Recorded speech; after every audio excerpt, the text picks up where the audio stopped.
Hello, my name is Mary Ann Boon and my matrix number is BM25110007. And today I'm going to talk about pulmonologist, which is the study of the respiratory system. So, what is pulmonologist? It is a profession which is a doctor who specializes in diagnosing and treating the respiratory diseases. What is respiratory system? The respiratory system is one of the most vital organ systems in the human body, as it is responsible for the oxygen uptake and the carbon dioxide removal, where these processes are essential for cellular metabolism. As for the next slide, we'll be talking about the anatomy of the respiratory system. So basically our respiratory system, it can be divided into two parts, which is the upper respiratory system and the lower respiratory system. For the upper respiratory system, it will include the nasal cavity, nasopharynx, oropharynx, which both make up the pharynx, larynx, and the trachea. As for the lower respiratory system, it includes the bronchus, bronchiole, respiratory bronchiole, alveolar duct, alveolar sacs, alveoli, and the diaphragm. And for the next structure, we'll be showing the structure of the alveoli, where the red and the purple one are the blood capillaries that will surround the alveoli, and we have the thickened and inflamed alveoli walls, and inside of it there will be a fluid built up. As for the next image is just a brief view of the process of gases exchange that occurs inside of the alveoli, and according to the arrow we can see the movement of carbon dioxide, where it will diffuses out from the blood capillary into the alveoli and then remove when we exhale. As for the oxygen, it will diffuses in from the alveolus into the blood capillaries and then transported to all parts of our body. So this table here shows the function for specific structure in our respiratory system. So first we have the nose and the nasal cavity, where the function is to warms, moistens, filters air as it is inhaled. As for the second one, we have the pharynx, which is the throat. It acts as passageway for the air that leads to trachea. As for larynx, it is the voice box where our vocal cords are located. As for the trachea, so our trachea is lined with the fine hairs called cilia that help to filter air before it reaches the lungs. As for bronchi, it is two branches at the end of the trachea that each lead to a lung. As for bronchioles, it is a network of smaller branches leading from the bronchi into the lung tissue and ultimately to the air sacs. And for the last structure that we have in the respiratory system, which is the alveoli, it is the functional respiratory units in the lung where the gases exchange occurs. So the next slide will be talking about the physiology of the respiratory systems. First, we have the pulmonary ventilation, and on the second slide, or the next slide, will be the gases exchange process. So for the first one, which is the pulmonary ventilation, we have two processes here, inhalation and exhalation. So basically in inhalation, it is when we breathe in, and exhalation is when we breathe out. What actually occurs during these two processes? For inhalation, it is when the air flows into the lungs from high pressure to low pressure, which is the low pressure is inside the lungs, causing the external intercostal muscles to contract, and our ribs, it will move upward and outward. As for the volume of the thoracic cavity, it will gradually increases, and the diaphragm, which is located below the lung, it will contract, it will move downward and become flattened. As for the exhalation processes, it is the vice versa, where the air, it will flow from the lungs, the internal intercostal muscles will contract, causing the ribs to move downward and inward, and the volume of thoracic cavity, it will decreases.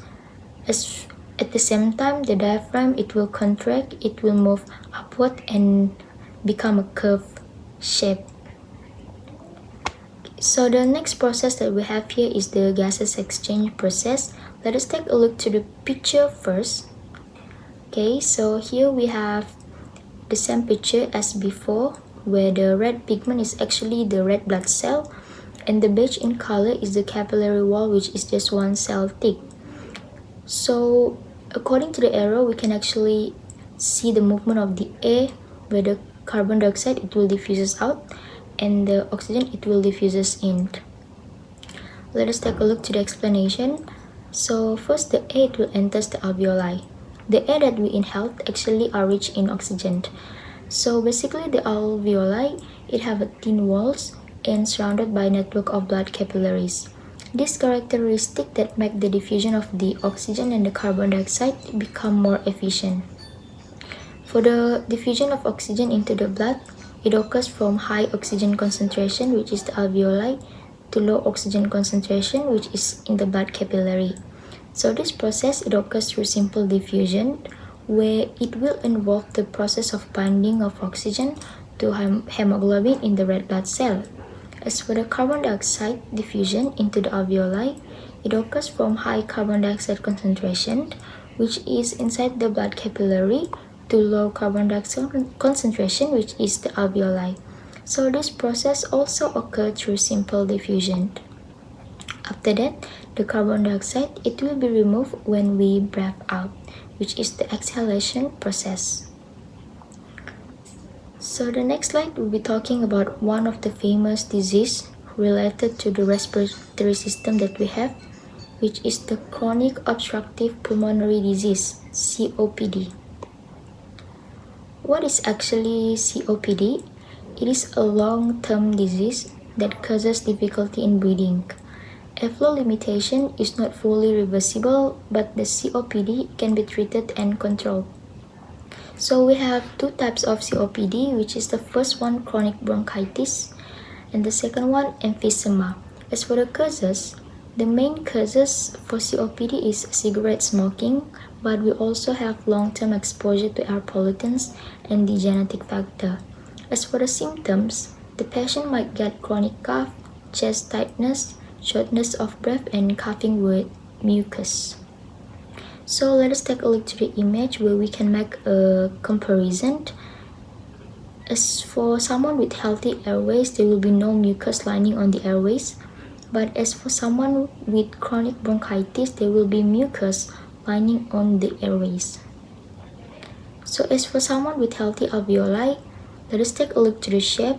The alveoli will be round in shape. As for patient with emphysema, the alveoli is not in regular shape and some of the walls are already destroyed, which making the process of the gases exchange will be less efficient.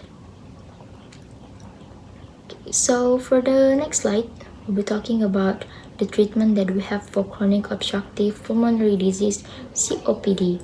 So even though COPD actually it cannot be fully cured, but it can be treated.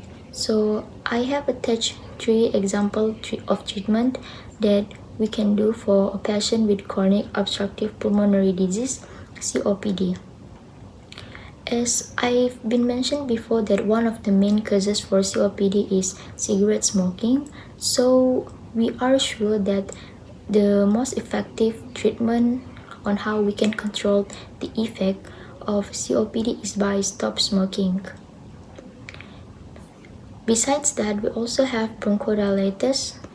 So basically, bronchodilators is a medicine that can help to relax the smooth muscle of the bronchi, that also can cause the airways to become widened, making the patient with chronic obstructive pulmonary disease, COPD, to breathe easily. Next and the last treatment that I have here, which is corticosteroid, and you can take a look to the example of how the medicine looks like. So basically, corticosteroid is a medicine which is an anti-inflammatory drugs that can help to reduce swelling and the mucus production inside of the airways of the lungs. So for patients that take the corticosteroid, some of the long-term effect is might gain weight, have a moon face, and might get hyperglycemia, which is diabetes. I think that's all that I can share for pulmonologists. Thank you for listening.